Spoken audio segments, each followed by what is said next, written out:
Welcome. What's up, man? Welcome to the Modern Day Podcast.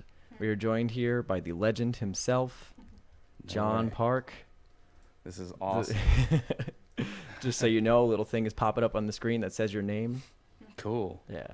All right. Now we're going back. All right. So here's me and Carly. Before we begin, I just want to say that this episode is brought to you by Audible. You can use my code to get a free audiobook download and a 30-day free trial. How many frees is that? That's so many frees. So just go to audibletrial.com/moderndayjames. There's over 180,000 titles to choose from for your iPhone, Android, Kindle, or MP3 player. Yeah. So do that. It's also brought to you by Skillshare. Use my Skillshare code. I don't know what it is. It's some interesting little URL. It's down in the link below. You can click it. You get a free trial. I think it's like 2 months for free. It's pretty awesome. This episode is brought to you also by patrons who are really cool and help pay rent. They are wonderful people, and they keep the whole thing, they keep the dream alive, let's say. And yeah, if you want, all these are going to be available on iTunes now, soon to be available on Spotify. Yeah, so keep doing it. All right, so we're going back. All right, John, so for those of the listeners that might not know because they're fresh off the boat, fresh out of their mother's womb, they might not know who you are. So why don't you just give a quick introduction to who you are? Hey guys, I'm John. I'm a concept artist working in the film and video game industry, predominantly in film. I've worked on movies such as Godzilla, Star Wars Rogue One, and I actually just got off a large long-term project with James Cameron on the Avatar sequels. Jesus Christ. So it's been a really fun career experience, still going. That's awesome. But yeah, I'm really excited to be here, man. And again, I'm still looking around at your setup. I'm like, this is so cool, dude. It's really cool, right? Yeah. I Awesome. love it. I'm just obsessed. Like, I'm over here switching cameras, but it's super cool. Yeah. Is there anything you can talk about with like the James Cameron experience or working with like any producers? I know there's a lot of non-disclosures and stuff, but can you share some of that experience? It is the craziest job and studio experience I've ever had. I think it's one of the only times I felt really not only challenged but insecure about my own abilities. Because I've once you've kind of been in it for a little while, you're like, okay, I kind of know what it's about. I've been working, like, I can paint. I know what I'm good at, what I'm not good at. Yeah. But when I went there, like, I had to really reevaluate. And I'm like, I am a guppy in a freaking ocean, dude, of like sharks, man. And is that because of the amount of artists there and the quality that they're putting out, or is that because of like the deadlines and the way producers are? It was everything above. It was first off, it was the artist for sure. Okay. If you guys aren't familiar with Dylan Cole and Ben Proctor, they are the production designers, and then below them is basically all the conceptual designers, such as Fausto Di Martini, Stephen Messing, Jonathan Bach, Nick Jindro, Saiful Haku, Jonathan Berube, Joe Pepe. The list goes on. Yeah. Anise Naeem, Finian McManus. Oh, he's crazy. James Chung, Paul Osmo, and I think I'm sure I'm forgetting a lot of other people. Constantine. Zachary Berger, Daphne. I hope I'm not missing anybody. I'm gonna offend someone if I forget. Shoot. Yeah, this is going out to a very big and very I know. very judgmental audience. Yeah, so you got to make sure that everybody. I'm trying to be proper. I'm like, and the award goes to. I'd like to thank my mom. Yeah, I'd my like mom. to thank. No, but it was crazy, man, because you're with these guys that have been around for such a long time, and they have so much knowledge, but the turnaround, the deadlines were insane. Yeah, it was like I think anywhere from 1 to 2 paintings a day. And and they had to be on the Dylan Cole and Ben Proctor level, and if it wasn't, like, it just you didn't cut it. You have to do it over again. So what's that like when they reject something that you put out and they're just like, oh, this isn't good enough, redo it, or what's that experience like? They're very nice about it. Okay. I think it's just like artists we're just hard on ourselves. Yeah. We're like, if it doesn't look as good, you're like, oh shit. Because what the other guys are pulling out, and you look at your work and you're like, damn it, dude, I just didn't meet the requirements today. All right, tomorrow. Yeah. Let's try one more time. And it's like that. It's been like that every single day for 4 years. Damn. And that's crazy too, because like I know so many people like in my audience and everything, and they look up to you, and I would imagine that they think that you've never felt that, or you never feel that feeling or that insecurity anymore, no, or that, dude. that goes away. You have to embrace it. Yeah. There's a saying by I want to give credit to Carla Ortiz. She said Yeah. I read it on her Facebook. She said, if you don't feel like giving up as an artist at least once a month, you are not an artist. And I read that and I was like, that is so true. I was like, yes. It is true. Yeah, I just started doing gouache painting again, like all the Oh, time. really? Yeah. Oh, dude. And I start gouache painting, and I'm just like, Jesus Christ, I'm the worst artist. Oh no, that I ever don't. existed. I've never painted before in my life. Oh, you Like never even traditional. did traditional painting at all? No, I can't. If I Okay. can't color pick, I will never paint traditional. Because I'm like, what? I know blue and yellow makes green, but what if I want this really subtle color? Like, I'm gonna make brown. Everything's gonna turn brown. There you go. It's definitely weird. Like, it's definitely foreign to go from digital painting and then go to Yeah. traditional painting. Yeah. And I'm not the person to talk to you about that, because I have no idea. Neither am I, man. But It's I all would good. like to get to that point. That's awesome. Yeah, at some point. Oh man, that's crazy. So why don't you tell some of the subscribers or newbies here how did you work up to that point? I mean, working with James Cameron, obviously, I'm sure that's at the pinnacle of some people's career goals. Sure. How did you sort of work up to that point? Where did you start out with? Well, I just a little backstory. Long story boring. I went to Art Center 2006. I studied there for 2 years. I was fortunate enough to actually be under the wing of Scott Robertson. So I was actually mentored by him, and he introduced me to entertainment design, which is what we do here. And like, it was overwhelming. It was very scary. It requires a lot of really good drawing ability, thinking ability, designing ability. Yeah. And those are all things that I was that appealed to me, but it was also daunting. Yeah. So I studied underneath him, and I got lucky enough to actually get a junior position job at a cinematic studio called Blur. And I never really, I didn't know what it was about. I didn't really have any other aspirations to go to smaller studios. I just thought, oh, Blizzard or these other games that I play at home, like those must be the only studios. But I ended up at Blur. Okay. And it was awesome. It was something that was just like a mental game changer. Like, I everything I learned from school was great, but I had to like throw it away and kind of relearn the process of being a designer. Yeah. Through the pipeline that fit a studio like Blur, and that's kind of like where it started for me. Yeah. And after Blur, I went over to another company called Blind Wink, which was a film studio by Gore Verbinski. And then that was a lucky land. I don't even know how I ended up there. I still don't think I should have got that job.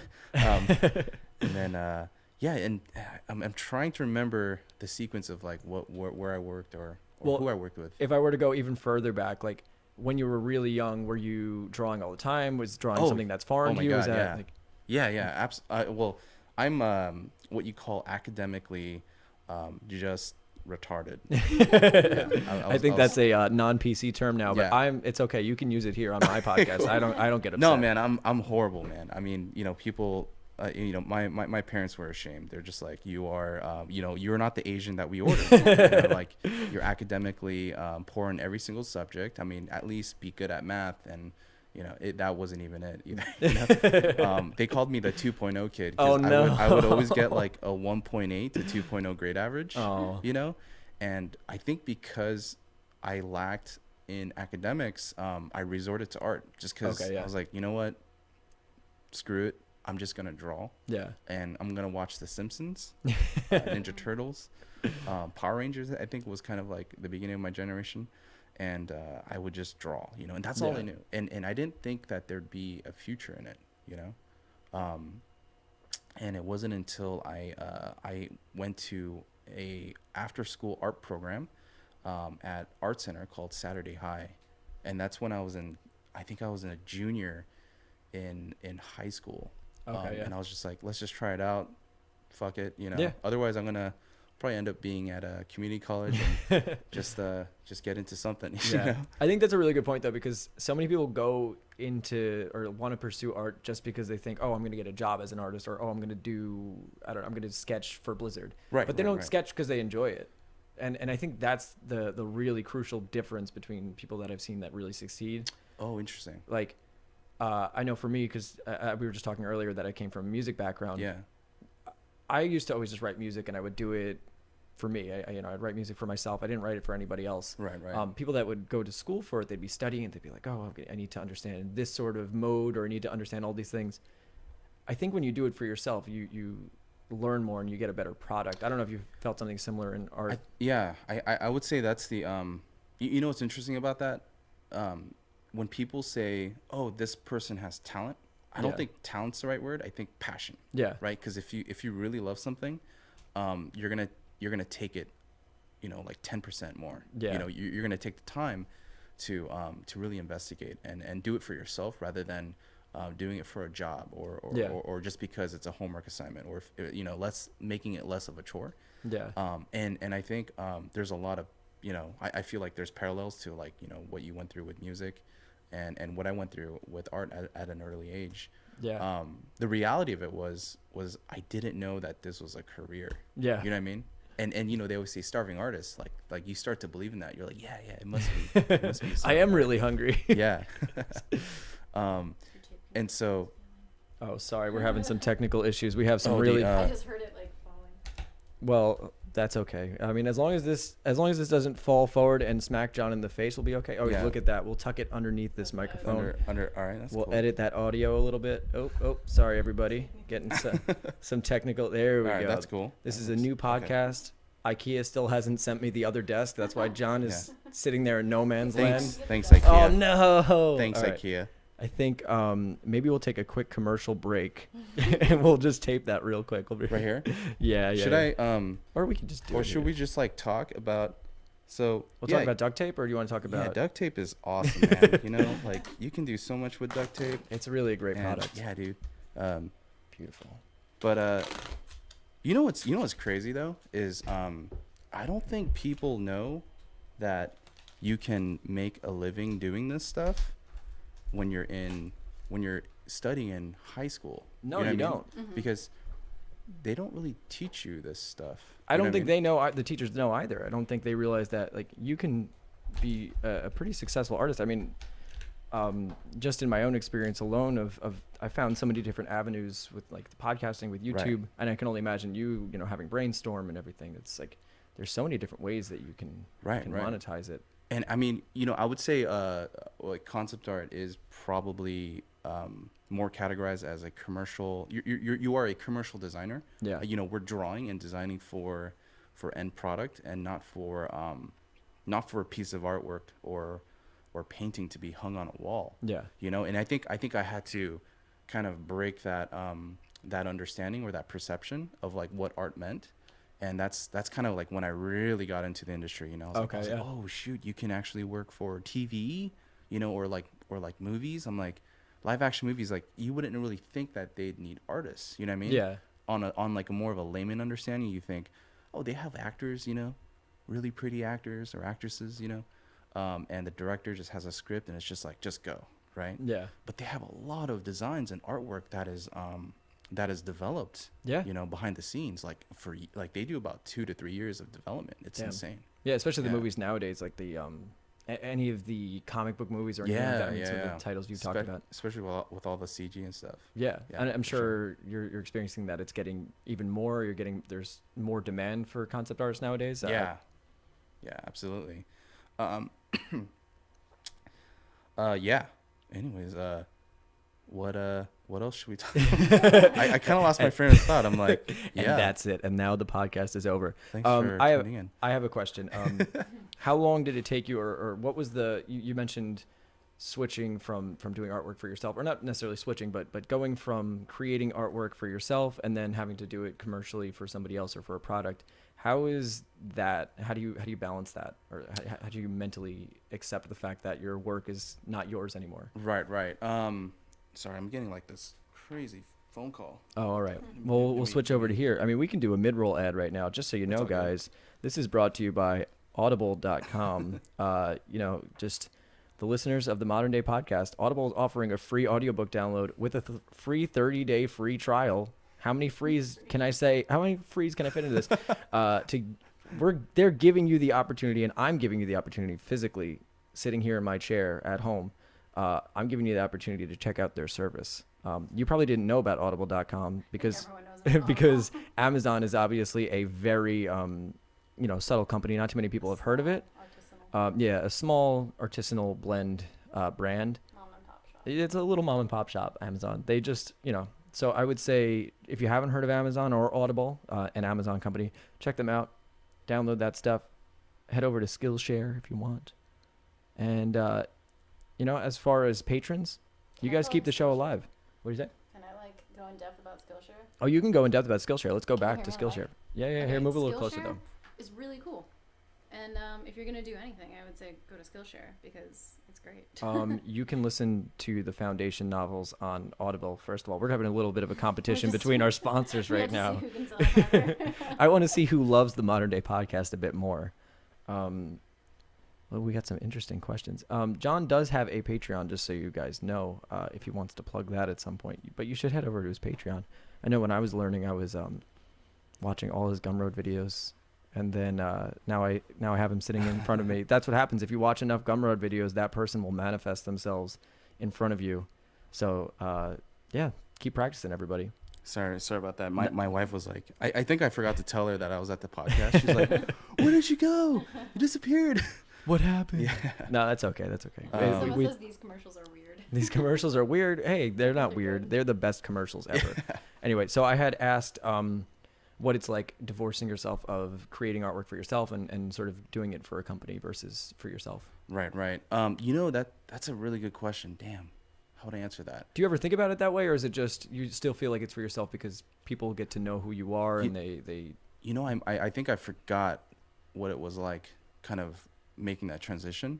I will say I had to learn the process of making an image or a piece of artwork that wasn't mine and that was not tailored to my own ideas, but that was tailored to the art director or the client or the studio, and I think what I want to say what I learned from school was understanding how to break down the request, how to understand how to create that process for myself so I can be successful, I can execute properly.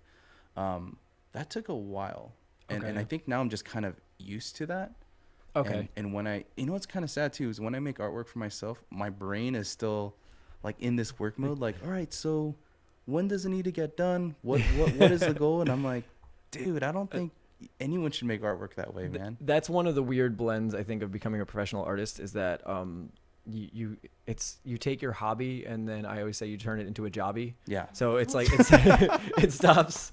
It's so weird because like I draw for fun. Dude. It's like something to relax, but I need to know like, okay, that's not going towards a video or that's going like I'm just trying to hang out and relax. And for me, the distinction is if I'm sitting on the couch or not. Right. That's the difference. But I'd imagine with you, do you have anything similar like that? Do you still go out and sketch? I mean, I've seen some of your pen sketches. They're freaking awesome. I don't know if you ever have any time to go out and sketch very often now with the crazy workload. When I go to Disneyland with my wife and daughter, we're waiting in line, I'll have like a little pocketbook and a brush pen and I'm just sketching. Like I'm just sketching people like in a very creepy fashion. I'm like, don't worry, don't mind me. I'm just doing a portrait.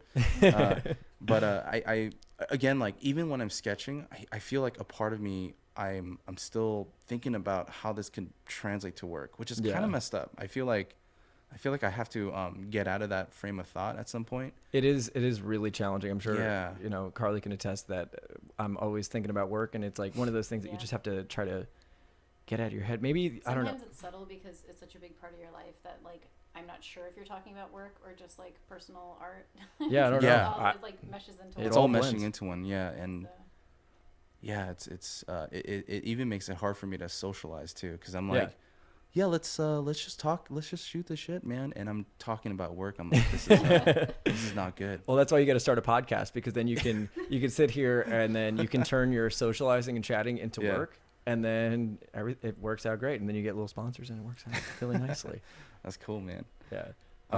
Yeah. No, I was gonna say, like, I completely understand, because we were not when we were at Universal, but I don't bring my sketchbook to Universal, but I could You just have before.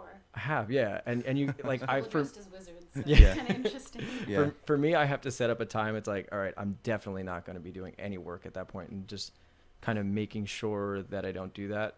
But I'm also not as successful as an artist as you, so maybe that's No, what yeah. We're all the same, man. Yeah. Yeah. So let's see. I kind of want to ask about, I looked at your early work when you were sketching and we were at Art Center. Mm-hmm. What is that like, transitioning from doing, all those pen sketches and designing in pen, and sort of how the industry is now, where it's a lot of photo bashing, a lot of 3D modeling? Do you enjoy it more? Do you like it less? I have. That's a really good question. I would say as when I was a student, I was such a purist. I'm like, no, you can't use photos. Yeah. That's cheating. You can't use 3D. That's cheating. And I think that was my frame of thought for a while, mainly because I didn't understand. That's what it was. I don't think I really had anything against it. I just didn't understand how that was art. Yeah. And it wasn't until I started working at the studios and I understand how the efficiency of it. Yeah. And the function of it. That was a weird thing. You know what I mean? Yeah. Like the function of a drawing. Like I never really had to think about that. Because I just thought like a drawing or a design or a painting serves an idea. That's it, Yeah. right? But when you use, let's say, a 3D model or a photograph in your artwork, the function of it that I learned was that it's closest to the product, it's closest to the film, Yeah. the location, it is the closest to the set build, and these are all like terms and lexicons that I was like, what's a set build? What is that? You know what I mean? Like, Yeah. I want to see brushstrokes, right? But those are things that made me understand, like what production art was, like what concept design was for film and for a lot of AAA game studios. Yeah. And it made me appreciate the art of photo bashing, the art of using 3D. And it was, it just kind of like, it's a different point of view, different mindset. And I think if I were to show myself the artwork that I'm doing now, like 10 years ago, I would have been like, dude, no, that's not art. Like, what is that? You're cheating. Yeah, it's totally cheating, man. But I think it was just different. It's a completely different. I personally don't think it's cheating at all, because I've tried to photo bash, and everything I've ever photo bashed looks horrible. And every painting I've ever done with like 3D models and photo bash, it just comes out awful. And I followed your tutorials specifically. That's awesome. So Thanks, I'm man. blaming you for this. No, I'm kidding. It never, it doesn't work out. So it really is a skill. And I think part of it is that you're going for a different effect. Like when you're painting, you're trying to blend shapes together. You're trying to simplify a lot. Right. When you're doing a photo bash, you're producing something that will inevitably be turned into 3D models, into a real set, maybe. Yeah. And I think, especially movie producers, the bar has been set so high for what they receive and what they get, and they want to see it at that photorealistic level. So it just is a different medium, the way that like drawing and painting is different mediums. Yeah. That's how I perceive it. I could be off the bar No, here. you're absolutely right. I think I had that same perception about even Photoshop when it was first introduced to me too. I was like, digital painting that's kind of weird. You know what I mean? Like just the idea of it. And I think it's normal right now, but for me, like I was so used to the pen and the marker, and I was like, if it's something that's not a tactile material, like physical, and you're doing it on the screen, like it doesn't have the same value. That was my thinking back then too. It was so bizarre, and that's completely changed now, Yeah. And I think there's gonna be a lot of other changes too, like VR is gonna be a huge component. Yep. And so but yeah, I don't know. I'm still fighting the good fight over here with traditional. I'm working backwards. I'm like reverse engine. man. I like started out digital and was trying to do all Right, the right. future stuff. And I'm so bad at it. And it's just not, I don't know if my brain doesn't work that way or just haven't spent enough time, but it's very hard for me. I can't do it. Do the Inktovers, man. Yeah. Are you doing Inktober? I I feel like I'm too lazy to keep up. I live vicariously through all my friends. One of my good buddies, Darren Quach, he's like, he's so good. so prolific. He's just every day he's like, here's another sketch. I'm like, Us damn you. Yeah. Yeah, he's so good. I always see like these really good Inktober sketches, and I'm sure, you know, like you mentioned earlier, like you're around artists that are so amazing, and it still gives you that sense of insecurity. And I'll make one step forward, but I'll be like, Right, oh, right. I accomplished so much. I'm the best artist. And then I'll look and I'll be like, oh man, that new Evan Munson sketch or that Claire Wendling sketch Oh, is just man. light years ahead. I'm just Oh, like, jeez. shit. Yeah. All right. When I look at their artwork, I'm like, yeah, I'm not doing real art. That's real art. No, I'm no, like, you oh, are. man. You, dude. First of all, that's false.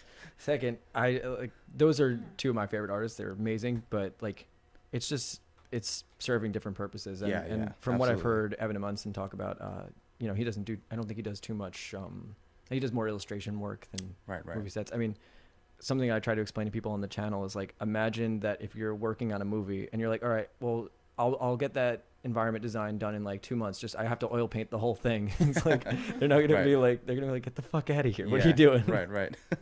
So I think, you know, it takes a little bit of time, you know, and it's just a different medium, Right, in my right. opinion. It totally is. Yeah. So you did mention before we started that you have many dogs, 4 dogs, in I fact. do. So why don't you tell everybody about your dogs, because Dude. they're awesome. All right. So, I mean, my wife, she's like the dog whisperer, or like she if she could, she would have an animal farm. Oh my god. You know, Yeah, I that's kind of was- like me and Carly over here. Like we're just Yeah. collecting We're gonna pets. buy sheep one day. Yeah, and honestly, I love dogs. It's just that I have a huge pet peeve of like when my dogs make a mistake in the house. I'm like, dude, You take it why did you personally? have to take a piss or like? I'm like, dude, come on. So we started off with one dachshund, you know, little wiener dog. He's like this big. He's now a raisin because he's like 12, 13 years old. Oh, okay. He's Yeah, like he's getting pruny. he's like shrivelly and just like Yeah. he can barely hear. He's like, no, you know. But he was Sprite and he was like a little wiener dog. And you know, that was my wife and I, like, that was our first dog, you know, together. And I was like, oh, that's so cool. But he got lonely, Yeah. you know. So we were like, let's get him a friend, right? So my wife, being the way she is, she went to the pet store and she saw this other dachshund, who I think her excuse was like she didn't want another family to, like, you know, take her, because they came back to the pet store to return a dog. Yeah. It was kind of like messed up. After like 2 Right. months, they're like, Aw. oh, this dog pees everywhere, so we want this one. This dog's broken. I don't. I don't Yeah, want it this was dog. that. I was like, yo, dude, that's on you. You got to train a dog. But she picked up her and brought her home at a surprise, and I was like, all right, we now have 2 dogs. 6 months later, or like 8 months later, boom, she's pregnant Oh, with no. 6 puppies. It was insane, and there it was. I felt, honestly, I'll tell you, as like a you know, as a new father, it felt like having a baby. Like, Yeah. if I can recap the amount of attention, like, you have to wake up every morning, like you got to make sure they're all getting fed. Yeah. But there was like 6 little nuggets, dude, little dogs everywhere, right? Oh my god. Sausages, yeah, legit sausages. That's great. Yeah, and so we had that. We had a litter of six dogs, and we gave them away to family and friends. Okay. But you know, my wife Got wanted to stuck with keep 2. with one. She wanted to keep one. Oh, okay. So we okay. kept the firstborn. Now that brings us to 3 dogs. Right. So I'm like, all right, now we have 3 fucking dogs, dude. This is awesome. The house is always lively. You know, it's always yappy. You know. I'm sure. My dogs will like run. The worst part is they'll run by my like power cord and they'll step on it, and Oh, I'll yeah. lose my artwork. Oh, That's what God. freaked me out. I was like, you little bastards, like, come on, because they're just like, "Bah, bah, bah, bah, bah, bah," and they'll like hit the extension cord, and it's just like, It's just like, So- there goes 18 hours. yeah, dude, seriously, like, I had to actually mount my extension cord on the wall so they don't hit it. But now my daughter sees it and she sees this like orange thing. She's like, oh, what's that? Like, what? And I'm like, dude. So I'm probably gonna hang it from the ceiling or something. That's a good idea. But yeah, and about like 5-6 years ago, we adopted another dog. Oh We my have God. a husky, and I think that's California legal wise, it's illegal to have more than 3 dogs. Oh, from what? From what I know, I yeah. didn't know that. I didn't know that either. I was like, shit. Well, now it's out online. You guys heard it here. LAPD. Yeah. Or like, yeah, the dog people, they're gonna come and you know take our dogs away. But yeah, we have 4 dogs. One big husky, she's gorgeous. She acts more like a cat. She's kind of a like, you know, if honestly, if someone broke into our house, she'd be a useless dog. She would She'd first be like, lick oh, new you. friends. Yeah, she would lick you on your hand, and then she'd go lay down on the couch and just be like, yeah, what's up? Come on in. But yeah, we have 4 dogs. Pretty crazy. You have the 3 dog alarm system though, because those little dogs are a little bit yappy. Dude, most they of the are time. yappy. Yeah, it's insane. But that brings me to the age-old question: what's more difficult, raising a child or having 4 dogs? Yeah, I would say raising a child for sure. Okay. Human being. But there are parallels, I'll say, Okay. you know. I don't want to say like, I don't want to be, you know, biased and say, no, it's different. There are parallels because you're taking care of something that is not yourself, you know, and you got to be responsible, and, you know, like, you know, dogs make mistakes, babies make mistakes, and you got to, like, you know, just make sure everything's good. Yeah, I feel that way about my guinea pig. I try to train him. He pees He's actually everywhere. Pretty well trained. He actually, Really? yeah, he's super well trained. He's the best. How do you train guinea pigs? It's not easy. You got to give him a lot of carrots. What Yeah. the hell? You have to give him a lot of attention because A now lot he of knows love. he has to come to us. So like, if you call him, he'll come to you. 'Cause Yeah. He thinks like. Really? Yeah. What? He is such a fat bastard, though. All he does is he We'll just show you begs. after. Yeah, we'll show you after. He's got a huge gullet. He hounds down. He just runs around, and he's got like he's so chases the loving. cat. Yeah, he's so loving. He'll sit there and like cuddle up with you, and he just wants attention, and he'll lick you. Never bites. Damn. but- That's crazy. How long do they live? 4 Like 5 or years. 6 years. 5 or usually. 6 years? Yeah. Do they get along with your dog and cat? No. Yeah. No. He does. He does. Really? He does. Yeah. He chases the cat when the cat is being rambunctious. What? He like lays on the floor next to her. He Oh, yeah. doesn't- He's not. That's scared what of that's her. what I wanted to say. He's like That is crazy He does cool. way too much. he's really territorial, and yeah, he's like really confident, and so he'll like stand up and like puff up his chest, and like he's got his gullet hanging What? down. Yeah, and he's like that's the noise that he makes. It's so great. Wait, what?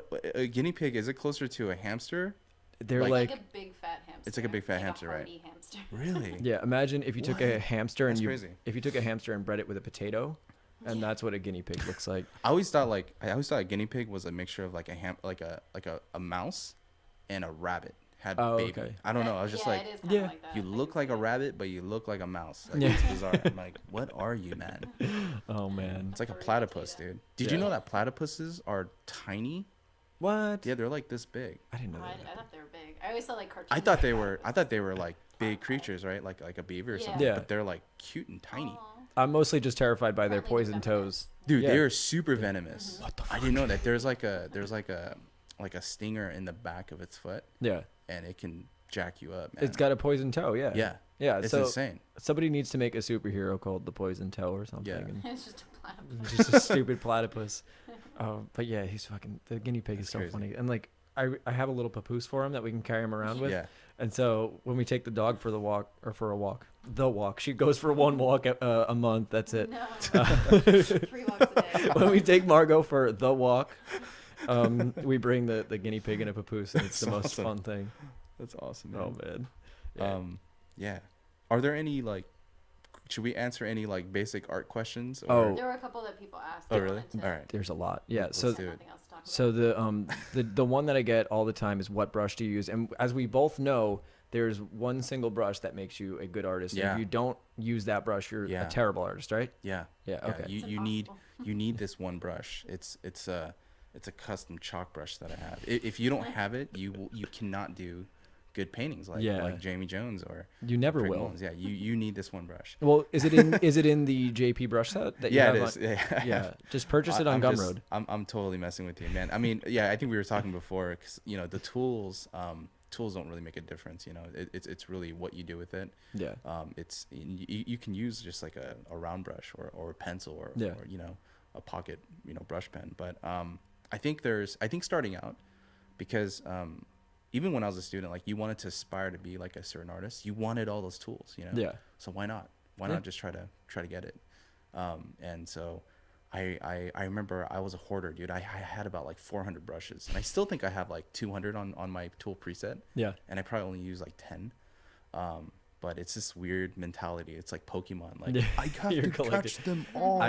I have a confession. When I Yeah. work at Brainstorm, I think sometimes I go on Photoshop and your brush set is open. I'm like, what the fuck is going on? I'm like, I just want a simple round brush. And I'm like, what is going on? My hotkeys. I don't know how to save hotkeys either. Oh, really? Yeah. So I don't. I want to. I'm trying to set a modern day James hotkey brush set or preset, but I don't know how to do it. Somehow I'm still a noob. It's in, I believe it's in edit or under hotkeys. There's like a hotkey area where you can like, and you can actually set up your own dock. I just found that out. Like, I just literally saved mine out a week ago. Yeah, I look and I see and I go on the thing. It's like, all right, John's got his brush set saved, but nobody else does. So nobody else knows how to save it, and I don't know how to save it. And I go in there and I change. I have to show up early to work every time because I got to change the settings to the way I put it. So sorry, man. No, it's not your fault. I should just look. I could. It's a quick Google search. That's all I have to do. I just am lazy. I haven't done it. But yeah, I think in terms of tools, my philosophy is that, and I kind of had this philosophy from music, is that if you can make the best out of the worst equipment or the worst tools, then you can, like, once you get those better tools, then it's even like you'll be that much more productive. Yeah. And I for me, I saw that when I started my band in the first place. I had this really junky drum set that we're using to like audition drummers, and all of them came in, and I heard one after another they were making this excuse. Oh, I can't play that. That drum set's terrible. That drum set's terrible. Then the drummer that we ended up going with, Eddie DeCesra, for anybody that wants to look him up, amazing drummer, comes in. He goes, "Oh yeah, I can do it," and he just fucking killed it. Really? Yeah, and he was the drummer on the intro song that you heard.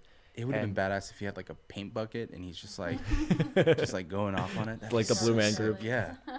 But yeah, he killed it. And sick, man. and from there, I kind of had the philosophy that if you can make the worst tools sound good or the worst tools look good, then when you get those epic brush sets, John Park brush sets on Gumroad, see, always got to plug. Oh, man. Yeah. The other question that we get a lot from the students is, how many hours a day do you work or should you work? And I personally don't think there's a rule about how often or how long you should work. It's more about, for me, it's the quality, but I don't know if you have any experience. I think that's a legit question. I think starting out, you should do what's comfortable, you know? You always hear like these crazy numbers, like you have to be drawing 24 hours.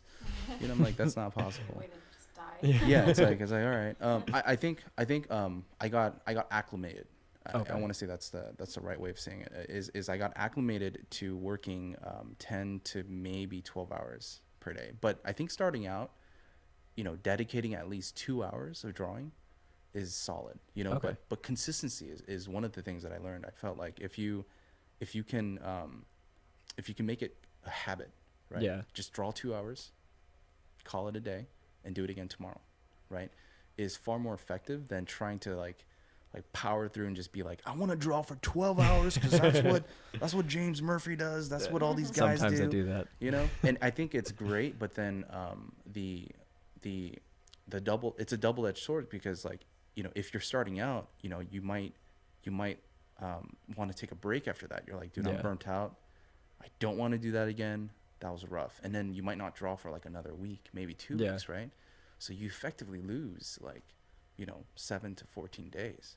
Yeah. As where if you stayed consistent, you know, you're going to get better, but at least it's become habitual. Yeah. And like those 2 hours are going to fly by, you know? It's literally like running. It's like, like, you started yeah. running, and that's like exactly what everyone says. That's It's like awesome. Short little, like every day run for like, you know. I need to 6 get minutes on or that. Yeah. something. Cause like in my mind, I'm like, oh yeah, I should run like 10 miles. Like, no, let's You just start like, out, like 6 minutes and then yeah, keep let's just working like up. walk around the neighborhood. Yeah. Yeah. Exactly.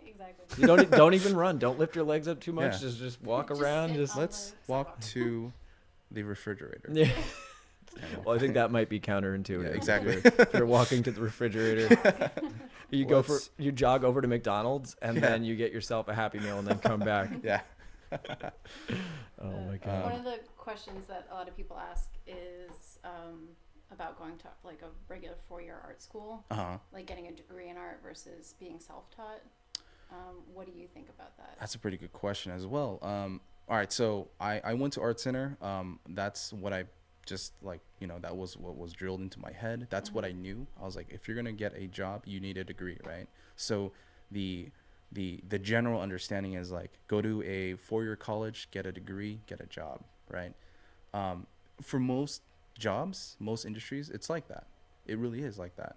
I think for our industry, it's a little different. Yeah. It's a skill-based industry. You know, I don't want to compare it to athletics, but it's like if you're going to think about someone who's like a NBA basketball player, or someone who wants to become a singer, you don't need a degree to be successful. You need a skill. Yeah. You need to be good at it, right? And I think nowadays there's so many options. There's online classes, right? There's CGMA, CDW. I think there's even like Schoolism. You know, there's so many great platforms that are out there, and Learn Squared. Yep. That you can learn from the best, right? From the comfort of your own home. Yeah, you can even go on YouTube and go to the Modern Day James YouTube channel. Yeah, I heard exactly. you can learn yeah, there. Modern Day James. Like you can learn everything No, that you your can't. body needs. But I think I learned that after the fact. You know, I didn't know that before going in, because if I did, then I would have taken a different route, and I would have saved probably $100,000. Oh, okay. You know what I mean? Do you think that you wouldn't It's have insane. gone to Art Center? Or do you think that? Yeah, I wouldn't have gone. Okay. You know, but then again, it's like, if I didn't go, would I have not met these people? And that would have been the other scenario. But if I were to do it all over again, I wouldn't go. Okay. Because there are other outlets. There are more affordable outlets, and personally for me, I feel like if you could design your own education, like learn from the teachers that you want to learn from, right? Get the most get the most bang for your buck is what makes most sense. It makes the most sense to me. And when I was at Art Center, you have no control over that. Yep. You're going to learn from random teachers teaching you random things that are great and things that are completely questionable. Oh, there's that microphone. Oh, snap. Sorry. I was like, is there is James attacking me? there's something Oh, no. making a sound here. Sorry about that. I will okay. edit this out in the final podcast. All right. Look at that. You live stream people are. Yeah, you live stream people get to see all of the attacking All of microphones. the real this is what happens. You can, Yeah. You can continue with your answer. I actually have a follow-up question to that. Is so having that different mindset now that you wouldn't go to before your university, is that part of why, like, the philosophy that you went into with Brainstorm? Is that That's part of the reason. You know, we wanted to make a more affordable education. Like my whole idea was like, I wanted to make the affordable art center, you know, for people who can't necessarily afford a $200,000 tuition. Yeah. You know, it's like, hey, come train with us, you know, take a few classes and learn from teachers that teach at Art Center, or teachers that are, you know, that are as equivalent and that are currently work in the industry. And this is like solid duct tape. This better not fall, dude. This is like solid, dude. I'm not using this duct tape to put on anybody. Don't Yeah. worry. There's no murder scene about to happen. Even ASMR. But you know, to add to that, one thing I'll say is, when you are applying for a job, most studios will not ask for your degree. Yeah. They're just gonna look at your portfolio. They want to know how good you are. Now here's a catch-22. If you don't have a degree, it's hard to get a job out of the country. Oh, okay. That's That is the other thing I learned. I was like, shit, I probably cannot go to the UK to work because I don't have a degree, because that's one of the requirements to get a visa. Oh, okay. Yeah. Oh, you didn't get your art center degree? You I didn't. Oh. Yeah. Did you miss like an English class or You know, something? Actually, well, long story boring again. I when I was studying for 2 years, I ended up working. My parents went bankrupt, and I just basically said, you know what, I'm gonna step out of school and I'm just gonna work. And that's kind of been where I'm at so far. If I could finish, I think I would. Okay. You know, I think I would have gone back, because I was so close to finishing, and I was like, you know what, I'm here. You know, I went into this program wanting to get a degree, wanting to get like a formalized education. But again, looking back, it's not required. Yeah. And I think from my perspective, you know, so many of my friends my age went to school for things like art, music, and they're now in so much debt. And like, everybody's in debt. Everybody my age is just completely riddled with debt. I went to school for biochemistry. Has nothing to do with what I'm doing here, you know? Man, that's crazy. We'll talk about that another time. It's a whole other McGill. But there's no, like, for me, like, I went to school my education has nothing to do with it. And Right. with music, it was the same way. I would always know these people that would go and they would study music, but they weren't producing music. They weren't working. And I think that's where you get a big part of your education nowadays. It's not just reading books or not just doing this. It's actually like putting out content and putting out work. Yeah. And I'm sure you found that too. You were saying when you were working for Blur, like that changed your philosophy and your approach probably because you were now putting out work. Yeah, absolutely. Like it made you kind of reevaluate the classes that you take and how it's applicable to the industry, you know. And there's a lot of great classes, you know. I don't want to like shit on Art Center, but you know, Sounds like you are. it sounds like I am. Like, you know No, what? I'm kidding. I'm But kidding. no, it just made me understand, like, you know, where there were the gaps. Okay. You know what I mean? And I think that's part of the reason why James Pake and I we kickstarted Brainstorm. Yeah. You know, we wanted to fill in the gaps, but we wanted to make it affordable. And that's kind of the whole concept of you know, going out to these a la carte schools, you know. Yeah. It's truly it's a trade school. You're Yeah. going out, you're learning. You're learning what's relevant. You're learning from industry professionals, and you are building a portfolio to get a job. Hopefully, Yeah. that's the goal. If I can say that just from seeing the students work, it's pretty freaking awesome. It's Thanks, like man. Yeah, a lot of the students they're are just kicking so ass. good. Yeah. They're definitely kicking ass. The one thing I will say though, when you go to a school, like the difference between going like learning online or going to like an a la carte school is the discipline.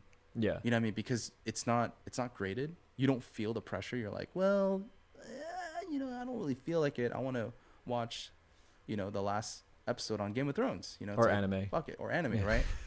Like That's Hero everybody in my Academia. chat. Yeah. It's like I need to watch that last episode, so I'll push it off for a second. So there is no consequence, you know, Yeah. for missing a class. That I feel like you get away easier when you're at a like a trade school, you know. Yeah.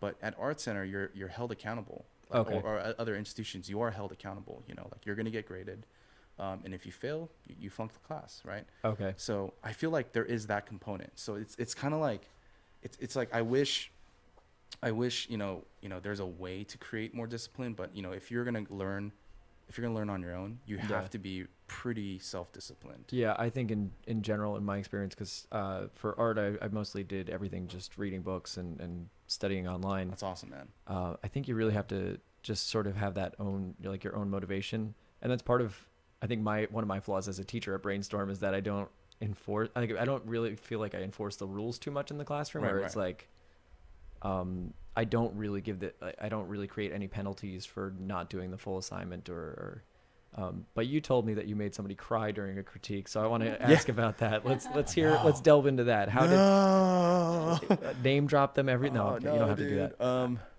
Shit. How did that go? How did you that know go? what? I have to say I was probably a different teacher back then. Oh, okay. You know, okay. I was not as compassionate. I was raw, man. I was like, this fucking sucks. You know? Oh my lord. No, but you know what? There's the thing I had to learn too was like constructive criticism, right? Yeah, yeah. And I know that when you do artwork, it's so personal. It's like it came out of like your own idea. It's very emotional. It's a very personal thing, and Yeah. you know, like what you put out there, it's you're kind of vulnerable to it, right? Yeah. So when you're being judged, you feel like you fucked up. Yeah. You know what I mean? I noticed that too. People get really defensive during the critiques a lot of times. Yeah. Myself included. It's just what happens. I do too, man. And I feel like that's something that has to be learned over time, you know. And if you're gonna get into the professional industry, like that has to be a part of your skill. Yeah. Is to be able to take criticism, to take feedback, and instead of getting defensive or being like, Yeah. well, that's not what I'm thinking, just be like, you're right. Yeah. Yeah. You're right, and I'm wrong, and I'm gonna do those changes. Yeah. Even yeah. though in the back of your mind you're like, those are fucking Those are stupid changes. Yeah. But like you're like, I'm gonna do those changes, and that's what it means to be professional, yeah. right?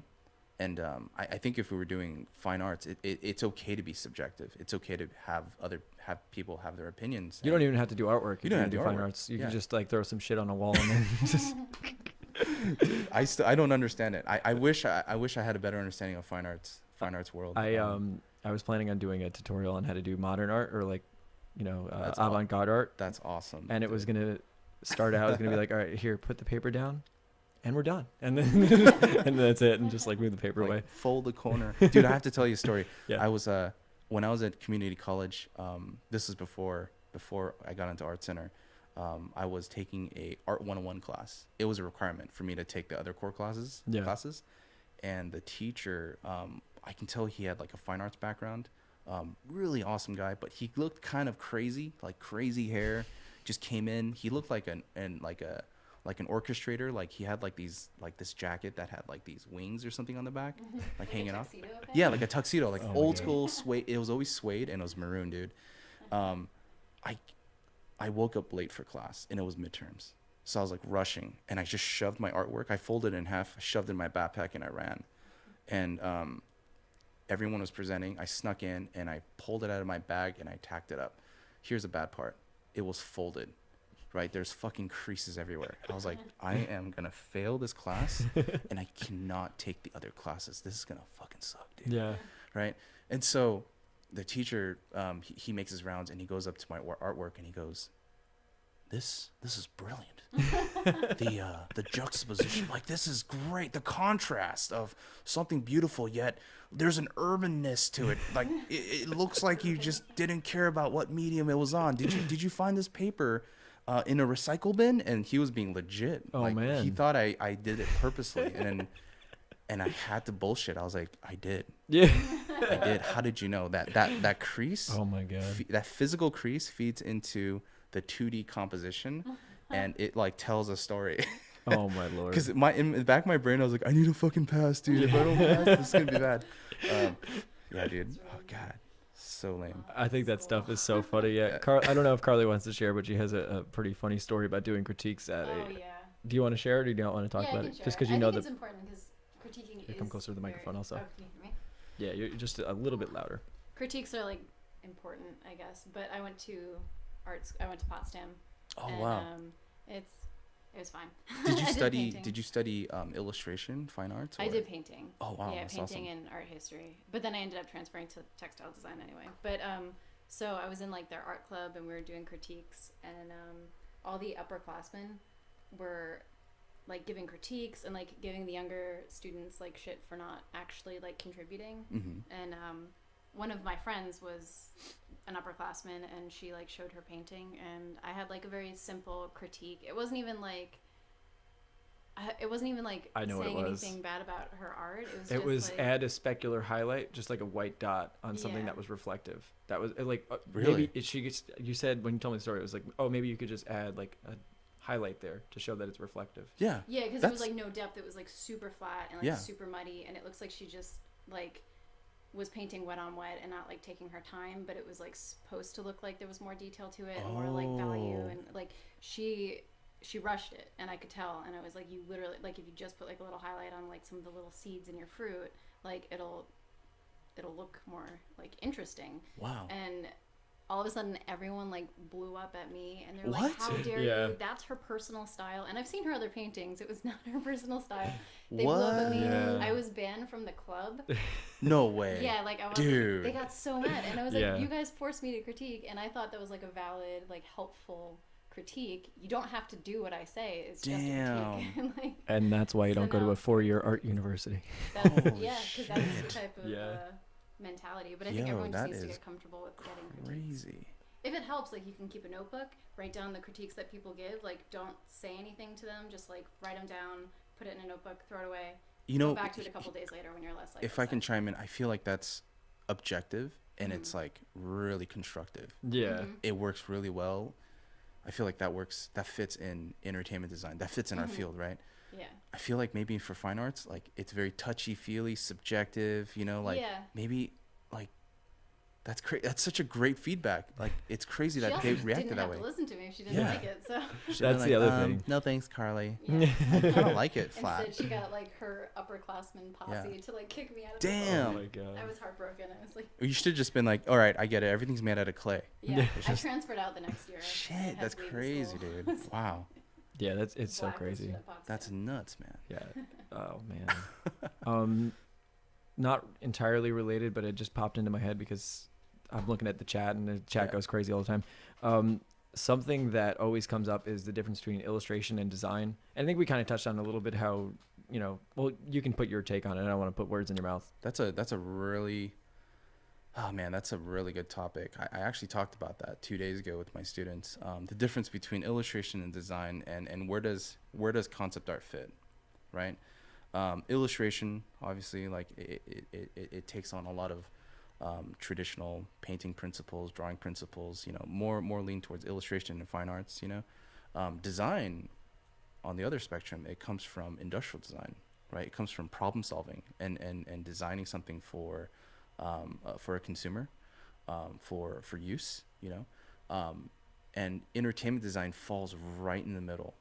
So it's a little tricky because you have people that are more illustration based and you have people that are more design based, but what it comes down to is you have to utilize both skills. Like, both are equally important.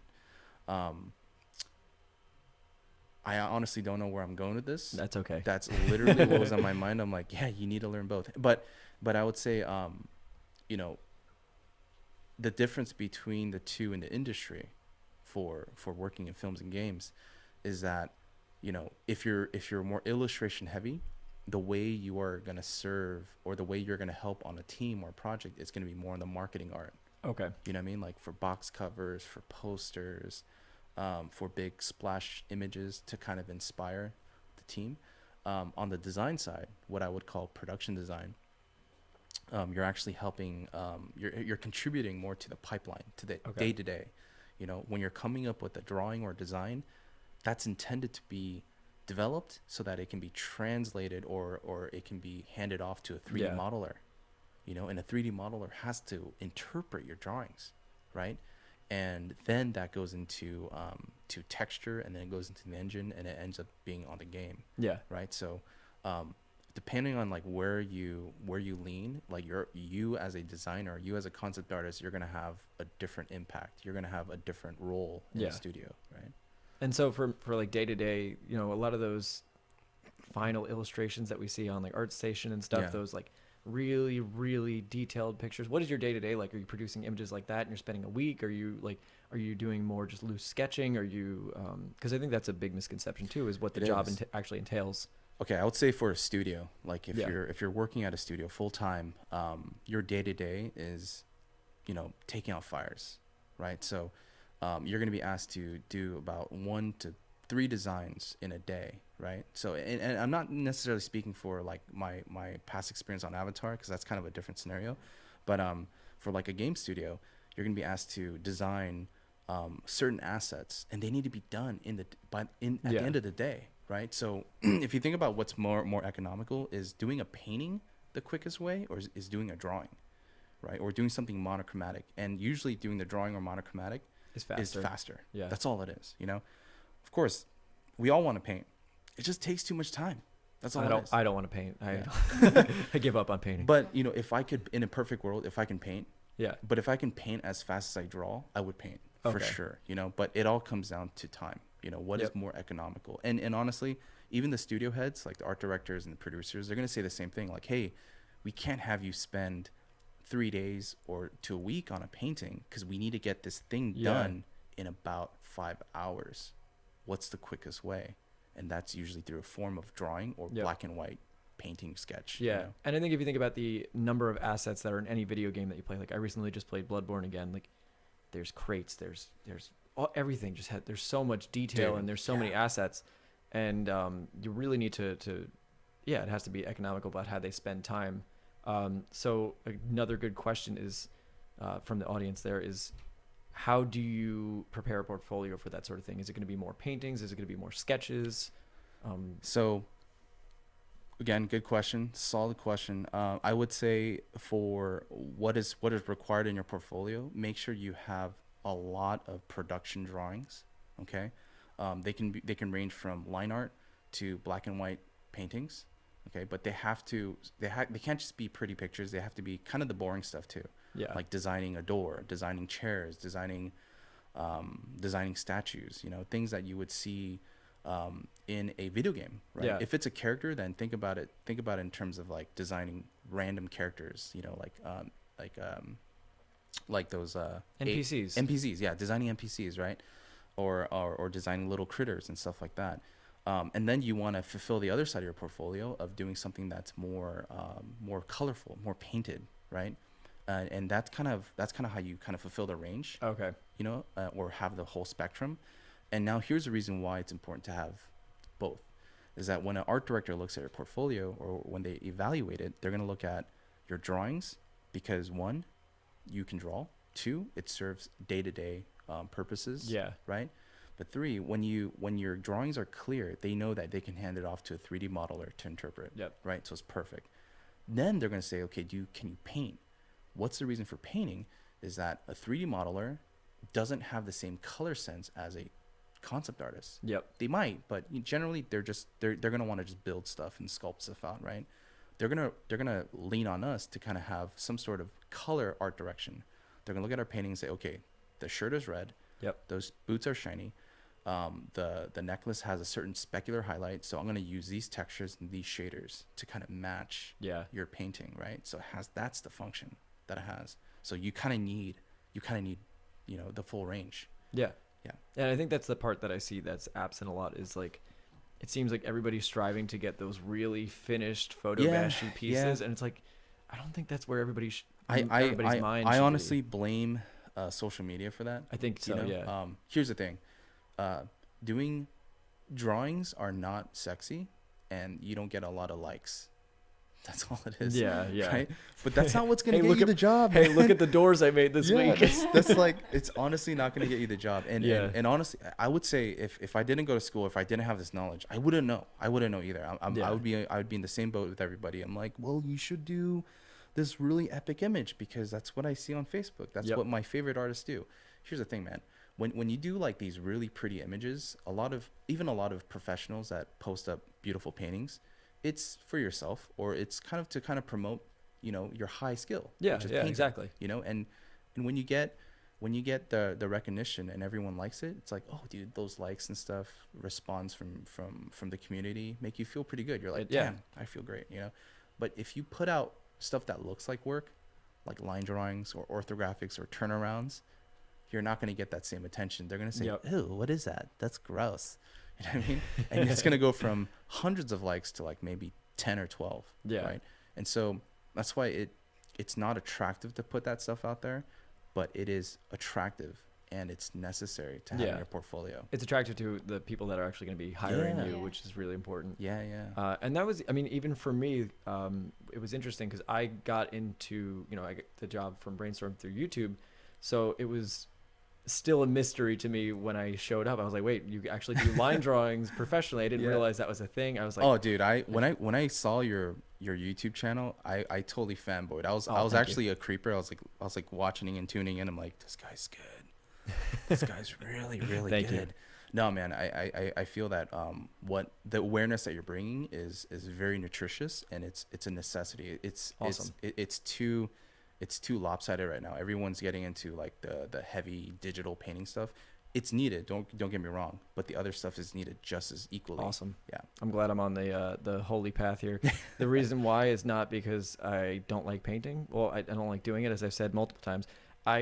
For me, I just always thought the line art looked cooler. Like there's the concept artist Paul Richards. I don't know if you know him. Oh, dude, he's so sick, right? good, dude. And I would go through his blog. So good. Yeah, I'd go through his blog and I'd see like he just have hundreds of doors. Yeah. And I was like, I want to make those doors. Those are so sick. So check this out. Like you look at someone like Paul Richards. Yeah. He doesn't do those big, flashy splash art. Not at all. I'm sure he could. Yeah. Don't get me wrong. I'm sure he could.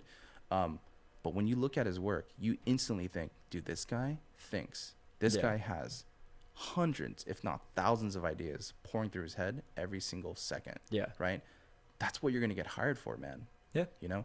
Now, if you're on the other spectrum and you're like, I just want to create beautiful artwork, I just want to paint all day, you're going to get hired just for that. Yeah. But don't expect to be hired for the creative ideas. You're going to be hired to illustrate the ideas that have already been established. Yep. You know? So that's cool. Yeah. All right. So we've been going for about an hour and 10 minutes. Do you want to take calls from the audience? I mean, Dude, let's do it, man. all right. Let's I want to interact with your fan all base right. and So last time some we real did people. last time we did this, well, yeah, me and Carly are not real people. No, just you so guys, know. you guys are robots. I can tell. Yeah. Last time we did this, someone did ask me for money. So hopefully, maybe Two people asked you for money. two people asked me to What give do you- them money. What do you mean, like They- charity or Like, something? They I'm wanted really charity. poor. So Oh, I see. so let's see. I'm gonna keep it to subscribers only. So for everybody that is a subscriber to the or not to the Patreon, you can hop in on live calls. We're gonna hop in there right That's now. cool, man. Yeah. Well, Dang. sometimes the art people are really shy though, and they don't want to chat. Or like, I've had a bunch of people come in and they'll start, they'll join the call, but then they won't say anything. So So it's just silent. so sometimes it's not very exciting. Feel free to ask anything. I mean, even if you think it's a dumb question, it's not going to be a dumb question. It's going to be really good. I have a and- really good question, All right. and I'm not just boasting. What is your spirit animal? Yes. My spirit animal. Your spirit animal, yes. Oh, damn. Dude, I love octopus. Octopus. Yeah. Why? Oh wait, why octopus? You have to Or explain that. was it cuttlefish? Okay, Oh, cuttlefish. those are so cute. Because of how adaptive they are to their environment. And I love like one of my favorite characters on Marvel and also on Naruto, the Yep. anime, is I love Kakashi. He's a copy ninja, and I love what's his name? A Rogue. I like Rogue Okay. It's weird. Rogue from X-Men? Marvel, X-Men. Okay, yeah, yeah. Because she has the ability to like borrow powers, Mhm. and I like the idea of trying out different styles. And I'm like, yeah, dude, my spirit animal. If I die and reincarnate, I want to be an octopus, Oh my god. so I can turn into like a barnacle or like some sort of coral reef if I need to hide from my enemies. That's awesome. That was like a surprisingly great response for a question that I thought was I gonna really like it. flop. Yeah, Carly, do you have any interesting Hey, questions? It was not going to be a flop. It was my No, I'm sorry. That was your that's a question. good. That's a good question. I just insulted. Now I'm in the It's my doghouse. I'm favorite sorry. question to ask Yeah. people, so. That is a good question. Yeah. I just thought it would be kind of random. But do you have any? You had some other questions. I don't know if we answered them already or We if we. answered them, yeah. All right, we answered all the questions, and it seems like. Someone had a question about developing personal style. Oh, okay. Yeah, that's a good. Let's talk Oh. about that. Like throughout Damn. the years, like What a great shit. What? How do you develop personal style? I have a lot of answers to that, but I'll let you go first since Okay. it's your interview. I'm gonna give. It's just gonna be a pretty crappy answer. I feel it. I know. it's a really hard one to answer. It's a hard one, man, because okay, honestly, the way I think I developed a personal style is I followed really closely to the artists that I admired, Mm-hmm. and I kept it to about 2, maybe 3 artists tops, right? Mhm. And I just try to emulate their style over and over again. Now here's the kicker: is I think if I look at them as ingredients, I use their ingredients, right? Mhm. And if I was cooking like if I'm talking food analogies, because I always do this, if I'm cooking Italian one day, and I'm getting used to it, I'm like, dude, yeah, I can make bomb pasta, right? And I'm cooking Chinese food the other day, right? And I'm like, damn, I got my fried rice down, right? Yeah. Fucking soy sauce, whatever's. At some point, I'm gonna get curious and I'm gonna say, I'm gonna make pasta fried rice. Oh shit. I'm going to fusion this shit. I think Yeah. that's where my own style was born. I don't want to say that I have a real distinct style, but I You know do. that a lot of thanks, man. I know that a lot of the DNA of my artwork actually comes from several artists that I really admire, and it's funny that you asked that because when I met Craig Mullins in person, which I have Yeah. to say is like one of the most inspiring moments that I've ever had, meeting another artist. I asked him, like, when you are painting these images, like, what's going through your head, you know? Yeah. And I was totally fanboying. I was just sitting there like, oh my god, Nervous, sweating. I'm gonna get the answers to become an art god. I know it. But you know what he gave was such an awesome but really profound answer, which was he thinks like he's a method painter. Yeah. He's like a method actor, but in painting form, right? So when he paints water, I honestly believe he was like, how would Ian McKay paint a character, and would he handle the clothing like Drew Struzan? You know, you're like, what the hell? These are really weird references, but it Yeah. makes sense because when you look at his artwork, it's fucking crazy. Yeah. You know what I mean? And then when he gets into like the foliage or water, he's like, and then the water will be very Soroya. And you're like, wait, what? So you took Drew Struzan, Soroya, and Ian McCaig, and you combine it, you get Craig Mullins. Yep. You know what I mean? Craig Mullins is the master of like emulating and understanding all sorts of artwork and all sorts of styles. That's great. Yeah. I just want to say I That thought was so. a great answer. That was, yeah. Also, I had a very similar answer. Mine is any chef references. And I also thought Soroya was a color, not a person. I didn't realize that. I'm sorry. I'm not knowledgeable. I do know Craig Mullins and Ian McKeag, though. I think for my answer, if I could speak, Yeah. I guess it's my podcast. I could do whatever I want. Yeah. I kind of have a similar thing in the lecture you actually walked in last night. Cool. We take 5 or 6 different artists and we break down what they're doing into words. So like That's great. Damn. so we write it out first. So I started with it was Carl Kopinski, Andrew K. Marr. I don't know if you know him. He's super fucking cool. Damn. Ian McKeag, Yeah. Claire Wendling, and I forget who the last one was.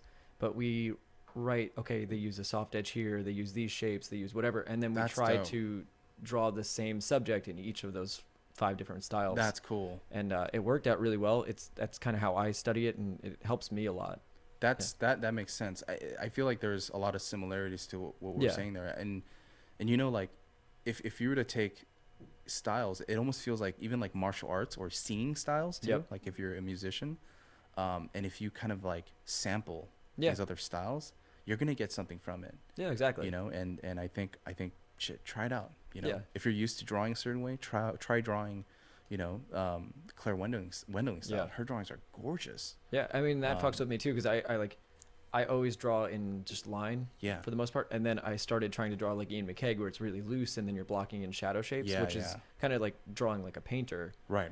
And my drawings came out really shitty for a while, and then I gradually got a little bit better, and now I kind of starting to blend them together a little That's bit. cool. Yeah, and I think it's like anything, you blend it together and you make that Italian fried rice. Yeah, exactly. It sounds pretty good, right? Hashtag Italian fried rice. Italian fried rice. That's gonna be the, What is that gonna taste like? I don't know. It's probably gonna It's be pretty good. Yeah. Yeah. So it seems like nobody called in. All right. Oh. That's so sad. Nobody wants to Probably call in. 'cause this is like high stakes. It is high Last time stakes. We got people just calling in because they could, and they were like, I don't have any questions. All right. Oh, really? I'm gonna leave the locked subscriber live calls, Okay. and we're gonna see if, cause listen, we're trying to get money from people, but if we don't get money from people, we'll go to the regular voice chat. So All right, we're cool. open to everybody now, even though it's only $2 a month. You guys are so cheap. And then we'll see what happens. If you guys do join in on the live calls, it's on the Discord. There's a link in the description. Someone responds, phone anxiety. Yeah, that's what happens. That's all good. People get so nervous. It's really funny. I don't know why artists. I don't know why it attracts the most nervous people. I mean, myself included at times. I feel like artists are just nervous people in general. And for me, Dude. I always treat it like you have to do something to break those nerves, and that's kind of why I do those scenes in the subway or just shit like That's that. cool, man. That takes a lot of cojones, man. That's just like okay.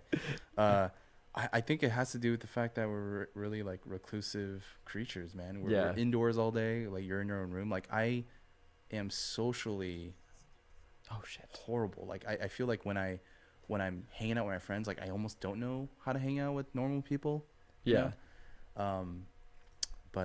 Yeah, I don't know. I need to get out more. Yeah, that's what happened. We all do. Yeah. All right, so we have a caller coming. Oh no, he left. Oh, Son of a bitch. dang. Yeah, I think that's a good answer though. I think most of us, most artists have this like reclusive tendencies, and I think part of it is like you're naturally a reclusive person, so then you're like, well, I have nobody to hang out with, so what am I gonna do? And it also just takes so much energy to like sit and steep all day. Like, thinking about what to draw. It's pretty tiring. Yeah. Like, I don't know. True. When I draw, like that's all I will do for the rest of the day. Like, All right. I'll get some drawings done, and then I'll be like, I'm so tired, I can't. Oh, All right, caller, stay on the line. Don't leave. I'm gonna turn your microphone up. You keep leaving. All right, I'm gonna turn that up so when he comes in, we can hear him. He's very sad that when he hops in, he's not allowed to chat. Sorry, we're still working out the kinks here. This is the second episode. I don't know if you happened to watch the first one, John, but it wasn't. It wasn't great, but this has gone much better. I'm very happy with how this is coming out. But I think I saw it. Was it with you, Carly? Like, Yeah. Yeah. No, that one was great. Oh, okay. Yeah, that was awesome. I liked it. Yeah, we have a thing where I've decided we're going to do a segment where we come up with new parts of our relationship story each time. So it's That's just awesome. like it's going to be completely made up. But yeah, we'll do that at some point. All right. So I don't think any calls are coming in. Ask them to send us stories. Oh, okay. We do have some people sending in stories. We did have. I'm trying to get all this stuff. We'll pick it before. Let's not do it this time. Okay, yeah, we'll do it another time. Every week when we do a podcast, we're having people send us stories, and we'll pick the best one. Like it could be about anything. Yeah. But whatever's like the most interesting. Wait, we have a caller. Danny, you are on the line. Dan, I know him pretty well because he's always on Discord, and he talks to Clamps. What's up, guys? Hey, buddy. How's it going, man? Nice, man. I'm just chilling. You're chilling or gymming? Chilling. I'm too fat to be gymming. All right, understandable. Do you have a question for John, my friend? I do, if he doesn't mind answering. Sure. Okay, so when you're making a drawing or composition art style, and and you want it to make a specific feel, and you go, how do you approach making such drawing? That's a really. Do you go composition first? Do you take feelings? Do you let lines describe your feelings? Or do you do it intentionally or not intentionally? Yeah, you know, that's a really good question, Danny. The one thing that I try to capture is the feeling of the composition. You know, so for example, if I'm doing like a keyframe, oftentimes like I'll have like an image in your head, right? Or maybe like a film reference, and if I want to just capture that right feeling of the angle of the camera, then I'm going to try to get the same perspective, a very similar composition, you know, and then that's kind of how I start, and then I'll build that up into like color and lighting and things like that. See, isn't this cool? How we can just have people call in. Sorry, I just want to say it's super awesome. That was an awesome question, though. That's good. Yeah, and Danny is a friend of the channel. We have a couple people that like linger in the Discord, and we've become pretty familiar with them. One of them is dating our old roommate. Oh, which really? is really funny. That's Yeah, cool. there's this girl from Slovenia that's dating our friend from New York. It's a crazy story. We have a whole weird channel things going on, but Dan is always in here chatting with me. Did that answer your question, Dan? It was that like kind of. But I was. Do you do when you find that frame? Where do I find the frame? Okay, I'm from Serbia. My English. Oh, no worries, no worries. It's like make a orangutan drunk and try to make it speak English. Do you do composition analysis of the frame first, or you just use it as a reference and change it by the feeling? You know, I think you can do both. You know, if I want to be very analytical, then I'll do kind of a breakdown of my reference, right? And that's if I'm trying to like get the exactness and the exact feel of that reference. But if I want to capture a feeling and I want to let it be more intuitive, then I'm going to use it as a reference on the side, and I want to just kind of be more improvised. I want to go with the more of an improvised notion when I'm generating a certain type of composition or feeling. I have a question. Yeah. What's up? So when you're approaching a new illustration for whatever you're going on, like, what are some of the ways that you start out? Because I would imagine that there's a bunch of different approaches that you'll take for different reasons. Maybe you'll start out looser, maybe you'll start out tight, and maybe you'll do different things depending on what it is that you're trying to sketch. Right. Well, first off, I think knowing what your subject is, right, is probably the most basic, but one of the most important things, because, you know, when you look at a blank canvas, it's pretty daunting. You're like, what do I draw? What do I paint today, right? But knowing your subject. The second thing is, if I don't have a certain image or a certain composition in mind, I do a lot of reference gathering, you know, like things from movies, things from even other artists, you know, and I just kind of want to get like a general feeler, right? And I call it, it's just like a mood board. Yeah. You know, I have like a mood board on the side, and I go, okay, this is the feeling that I'd love to capture. This is the feeling that I would love to emulate and get into my own work. And then what I do from there is I dial that down from like hundreds of references down to like my top two. Yeah. Right. Like these are the top two images that I love. and even down to like the way it's composed and even the colors, right? I'll try to mimic that. Now here's the thing. I'm what you call like, I'm not trying to be like completely original from the get-go. I like to think of personal artwork as another form of you know, growth and education. So I try to, you know, use it as a learning opportunity and just be like, I want to capture the essence of this, but I want to put it into my own artwork. Yeah. How do I do that, right? Yeah. And so I have all these things laid out so that when I'm going through my artwork and I'm painting, I'm making the best decision the best decision possible. Yeah. You And I know? think that goes a lot into style too. Like, you're never going to be 100% original. Just get that right. off the bat. Like, Yeah, everybody always, like, our goal shouldn't be to create the most original thing and maybe not set the bar too high. I know Yeah. when I first started out, I was like, all right, I'm going to design this IP. I'm going to do it all myself. Mhm. I'm going to create all the characters and the environments. And it's like, slow down. Yeah. Let's just learn to draw some stuff first. And then from there, maybe we can figure it out. But you know what? We don't have any more callers, and we've been going for about an hour and a half. So maybe Cool. we'll call it quits. Awesome. We learned today that your spirit animal is, in fact, a cuttlefish I like or a cuttlefish. squid. I'm going to go with cuttlefish. Cuttlefish Um, are cool. An They're octopus. so smart. All right. Yeah. Oh shit. We have some loud noises coming in. As I'm closing out the show, all right, we'll take one last question, then I'll close out the show. All right, let's do it. All right. You're on the line. Are you Josh in me? What? Are you Josh in me? Oh my God. God damn it. You're on Hey, the what's up, line. guys? Hey, how you doing? You have a question for John? Yeah. I was just gonna ask, what inspires you outside of like artwork, like painting wise, like books, movies, or anything like that? Dude, okay. You know what inspires me? I'm a huge gamer. Um, and I've actually I played Dota 2 a lot, like religiously, and I also play Counter-Strike, CS:GO religiously. Not to say that inspires my artwork, but it makes me have like an outlet, you know. But it makes me look at like method of approach, right? And I've been playing those games for so long, and you can literally play those games 100 different ways, and that's kind of what, like, I like to use that mentality and bring it back into art and think about when I'm generating artwork, how could I do this differently? How could I do this better, more effectively, you know? And that's been kind of like my I don't know, my inspiration slash gaming outlet, you know? Awesome. Yeah. All right. Well, I'm going to close out the show one more time. Thank you for a very insightful answer, by the way. Yeah. And Thanks, thank Josh. you, Josh and Dan, for calling in. We really appreciate it. Guys, this has been the Modern Day Podcast. Just before we go, remember that we are sponsored by Audible. As I mentioned, you can use that discount code down below. Look, so you can see it on the screen. And Skillshare. Use those two links down below. And if you want to support the channel, you can sign up on Patreon. We need to afford all of the coffee that we can get because we are tired people that need some damn coffee. You guys will be able to get this back on iTunes and on YouTube. So check that out when you can. Thank you so much for listening. Subscribe, like, and subscribe. That's what I always say on podcasts. Like and subscribe and buy that merch. Thank you guys so much for coming out. And thank you, John. It's been awesome. Yeah, no, thank you guys. Thanks, James.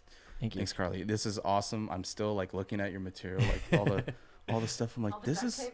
Yeah. this is dope. This is dope. I'm so excited Yeah, about dude. it. I love this duct Yeah. tape setup we have going. Let me know if I can do another one of these. Like, You- this is really cool, man. You can We come definitely on. should do another. Yeah, this would be Yeah. cool. You can come on whenever you want. Yeah, man. We'll do one every week. I don't give a shit. Let's Thank you so Yeah. much. It's been awesome. And like I said, thank you for everything. I mean, Yeah, a really. job,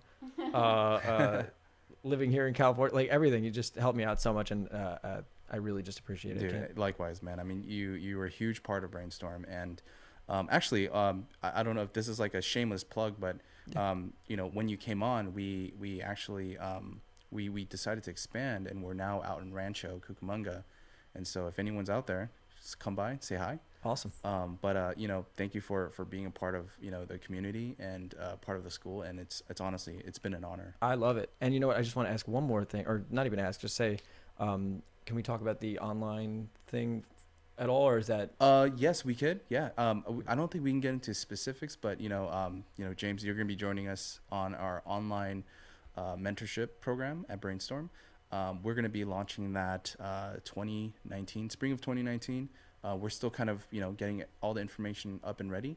But I think it's going to be a badass experience, just Awesome. to see you take like a small group of guys, train them, make them into monsters, Gonna try. Yeah, it's awesome, man. And I'll tell you, like, I currently do a mentorship right now at Brainstorm, and it's the fact that you have a dedicated group of guys that are training underneath you, Yep. but that are really serious about their education, and to see them grow and also even get a job is awesome. Like that's what I truly care about. Yeah. So. Well, I can't think of a better note to leave on than that. John, thank you so much again. No, thanks, really man. appreciate it. Really I'll give you a appreciate handshake it, over boss. the table, Mhm. destroy the appreciate it. microphones. Yeah, it'll We need more duct tape. Oh no. All right. Thank you so much, All right, guys. thanks, guys. Thanks Bye, everybody for guys. watching, Appreciate it. and take care. Woo-hoo. This is